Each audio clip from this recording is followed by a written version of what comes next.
The big news nationally was last night that the former National Security Advisor, former Secretary of State under Richard Nixon, and Gerald Ford passed away. 100 years old. Henry Kissinger is the individual that many of you have followed the life of. Because I don't know if I want to say legacy. I don't know how to accurately describe the life that Henry Kissinger had and what that impact around the globe left behind. But I know a person who can. He's a friend of ours. His name is Jason Matthews, political science instructor out of Bismarck City College and an instructor at the Osher Lifelong Learning Institute. Jason, how are you, man? I'm doing great. How are you doing? Doing well. I don't even know where to begin because I tell you, last night when the news broke, if you looked at one publication versus another, a comment from a politician versus a bureaucrat, you were getting mixed reviews on the life of Henry Kissinger. The most glaring, I think, was the headline for the Rolling Stones. If you hadn't had a chance to read it, pretty damning stuff. But I'm curious, try to summarize this for all of us, if you can. Oh, how do you summarize a man who is an absolute giant in American foreign policy and in American politics? To say that he was consequential is an understatement. To say that we're going to be talking about Henry Kissinger, or people will be talking about him 100 years from now, is spot on. I mean, he leaves a legacy that is a debate without end. Kissinger is one of the most consequential statesmen of the 20th century. The irony is that I think you'd be hard pressed to call him a great Secretary of State, because Kissinger was a great statesman, but that didn't make him the greatest Secretary of State in American history. And therein lies the contradictions and the turmoil and the tortured legacy of him. Well, when you look at, hey, he's probably going to get, the positives of, hey, we open up relations with China. Detente with Russia during the Cold War. You have those, but then, and the Nobel Peace Prize. But then people are, and I think justifiably so, saying, well, look, his actions also led to this, including the deaths of, some will say, millions of people, Jason. Mm-hmm. So we always want black and white in this, and I think reading one headline to the next, they try to use that. My sense is there's a lot of gray in this legacy of his. Oh, multiple shades of gray, hundreds of shades of gray with this man.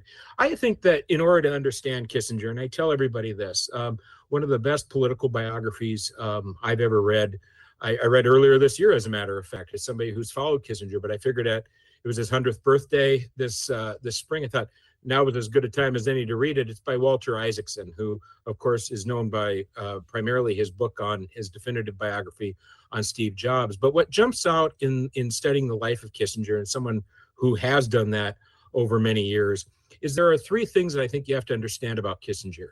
It is that he was an immigrant. He came into the United States at the age of 15. He was a brilliant young student in Germany. He was scarred by anti-Semitism. When Hitler came to power, he and his brother had to walk on the other side of the street to avoid being beaten by the other boys. His family got out. Much of his family did not, and they ended up in the gas chambers.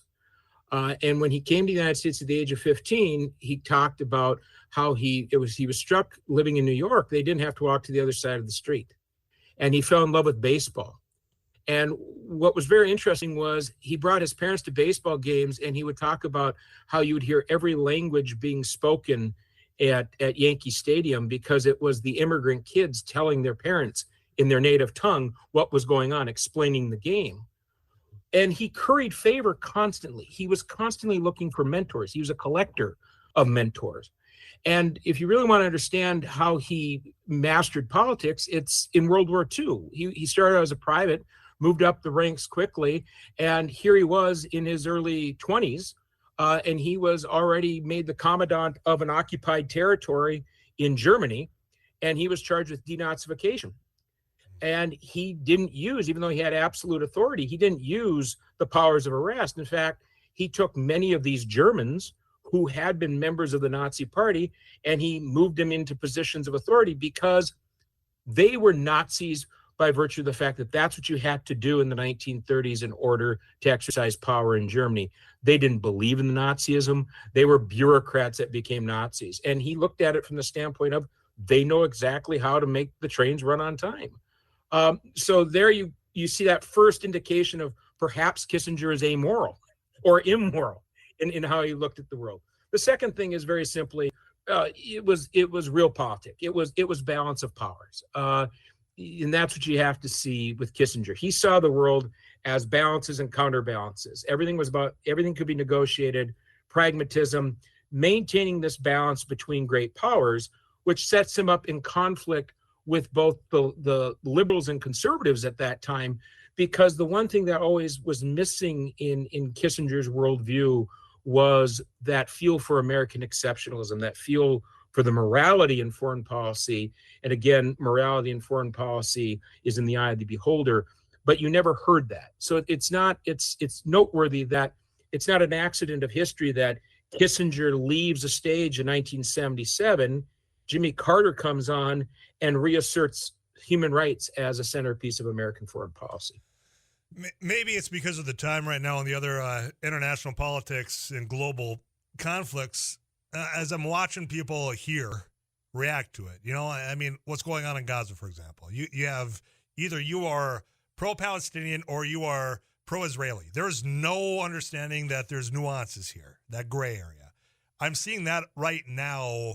Reflecting back on Henry Kissinger, has it always been that way? I mean, even in real time with Nixon and Ford, was he as controversial, I guess, as a figure at that time as well? He's always been a lightning rod throughout his career. We have to understand about Kissinger was going back to that immigrant mindset of currying favor for acceptance and being that collector of mentors.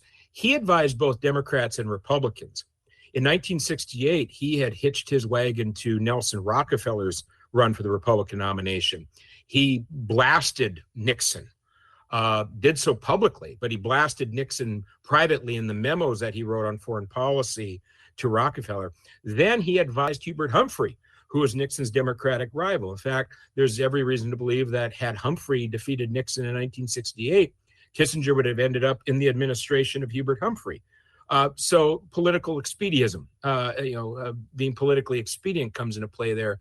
But this relationship between Nixon and Kissinger is one of the most fascinating political marriages in modern history. These were two brilliant, fundamentally flawed, and deeply paranoid master politicians. And both of them played to each other's darkest impulses. But yet at the same time, look at what they were able to achieve with China, the opening of China, which was, again, the Kissinger worldview that you have to engage with China in order to counterbalance Russia. The Soviet Union and China had a break in the 1950s. Engaging with China forced the Soviets' hand. And then looking at the way in which he was a master, he was the architect of shuttle diplomacy in the way he managed the foreign policy in the Middle East, where he was shuttling between capitals in the Yom Kippur War, and having an American Jew that had very close relations with Hafez al-Assad, the president of Syria, and it was Anwar Sadat, the president of Egypt, that he won over. Jason Matthews, our guest, political science instructor, Bismarck State College. The one thing I want to bring this home with before we get a weather update and I'll let you get back on with your day is you mentioned that his impact's going to be felt for the next 100 years. Elaborate on that. I mean, of course, you have interventions in foreign policy. Some we decided, some I think were brought to our doorstep. What do you mean by that? What's the Kissinger legacy of the 100 years that we're going to be feeling? Well, I don't think that his impact's going to be felt for 100 years. I think that it's his legacy that's going to be debated for the next 100 years. Because at the end of the day, there is a tension in foreign policy between the belief in American exceptionalism and that America has a special place in the world and moral authority that it cannot squander, versus the realpolitik impulse of Henry Kissinger, which is balances and counterbalances and pragmatism, ensuring that no one great power becomes more powerful than the other. He, however, has been, I mean, he wrote a book just earlier this year that came out on artificial intelligence. I don't know many 100-year-old, 99 and 100-year-old people that are interested in artificial intelligence. He talked about the rise of China. His opening to China, which he engineered with Richard Nixon, was all about gradually bringing that country into the world order, and talking about how the United States needs to gingerly manage its relationship with China. This is a guy who was exceptionally farsighted. He was brilliant. You can't have a very level-headed conversation about Kissinger because of Cambodia and because of détente and morality, but you have to give it credit where credit is due, that Henry Kissinger has a legacy that looms large, and has flashes of brilliance and light, and also a lot of darkness. Well, last night, as I said before I let you go here, when everyone that I follow that is a commentator or a political observer either celebrating his passing or putting out praise for what he had accomplished, I had to get to the bottom of it. Is there anything else before I let you go? You can be both. Yeah. We live in a bloody-minded time where we have to be at one side or the other. You can look at somebody like Henry Kissinger, you can look at the man, and you can see the brilliance and the darkness, and you can accept him for who he is. And you can debate his greatness on many aspects, and where he failed, and where he, particularly in the third world and in Africa, the coddling of dictators, the destabilization of Cambodia, that's all part of his legacy. And you can appreciate the man's skills, and you can be appalled by his actions. It's okay to be conflicted about Henry Kissinger. There's a lot to be conflicted about. Jason, I always appreciate the history lesson, my friend. We'll chat again soon, all right? You take care. Have a happy holidays if I don't talk to you before then. Oh, we'll talk before then. Oh, I have no doubt. Take care. Yeah, there's a lot. You do as well. I was going to have a joke there, but we won't. I'll save it for next time. Jason Matthews, our friend, political science instructor out at Bismarck City College, Osher Lifelong Learning Institute.